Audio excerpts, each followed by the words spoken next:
Dua pemain Akademi PSM gabung Timnas. Dua pemain Akademi PSM Makassar resmi dipanggil untuk bergabung bersama Tim Nasional Indonesia.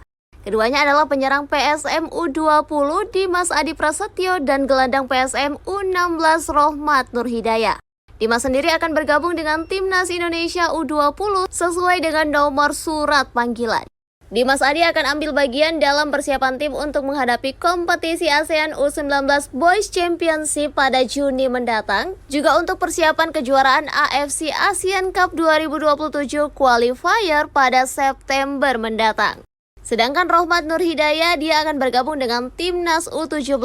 Ia sebenarnya sudah lebih awal bergabung dalam seleksi Timnas Indonesia U17 di Yogyakarta sejak 22 Februari lalu hingga 1 Maret. Media officer PSM Makassar Sulaiman Abdul Karim menyampaikan, klub selalu membuka ruang untuk tumbuh kembang pemain muda. Harapannya, langkah ini bisa memberikan kesempatan kepada talenta muda untuk menjadi pemain profesional.